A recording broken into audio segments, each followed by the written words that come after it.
तुम्ही चालू ठेवलं तर मला पुढे जायचंय अजून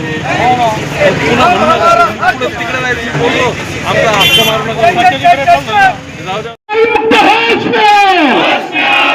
अरे दादागिरी नहीं चलेगी, अरे हुक्मशाही नहीं चलेगी, अरे मनमानी नहीं चलेगी, अरे हम हमारा हक मांगते, अरे हम हमारा हक मांगते, अरे भ्रष्टाधिकारी मुर्दाबाद, अरे भ्रष्टाधिकारी मुर्दाबाद। घरकुल आमच्या हक्काचे, घरकुल आमच्या हक्काचे, 2 दिवसात अनुदान मिळालंच पाहिजे, 2 दिवसात अनुदान मिळालंच पाहिजे, ऑनलाईन लाभार्थ्यांची यादी प्रकाशित झालीच पाहिजे, ऑनलाईन लाभार्थ्यांची यादी प्रकाशित झालीच पाहिजे।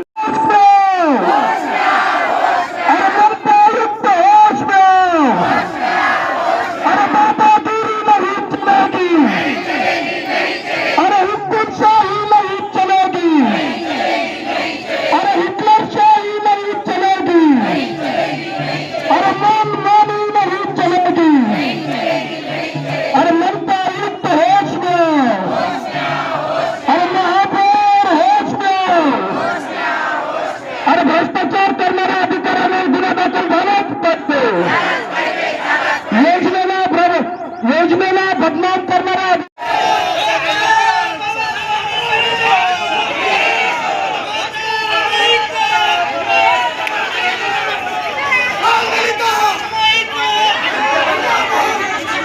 या माध्यमातून आमची मागणी होती की 8,400 लोकांची यादी जी ऑनलाईन आहे ती तात्काळ प्रकाशित करण्यात यावी।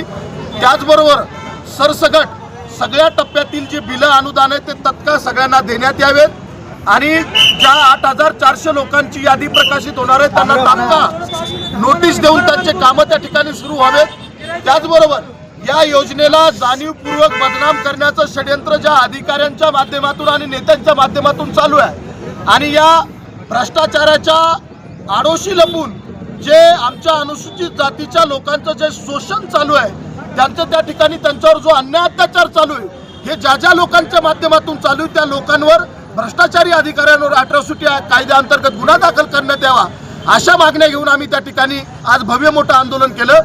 आम्हाला या ठिकाणी त्यांनी पत्र दिलेलं आहे।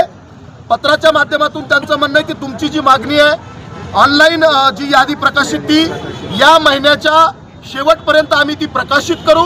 त्याचबरोबर जी अनुदान देण्याची जी बाकी आहेत बिलं ती बिलं देखील आम्ही 2-4 दिवसामध्ये तात्काळ त्या ठिकाणी तुमच्या अकाउंटमध्ये वर्ग करू। आम्ही तशी ती व्यवस्था केलेली असं त्यांचं म्हणणं आहे।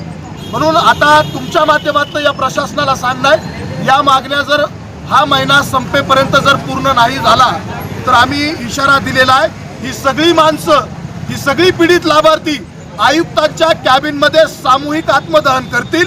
या पुढील होणाऱ्या परिणामास इथलं शासन प्रशासन महाराष्ट्राचं सरकार जबाबदार राहील याची गंभीर दखल घ्या।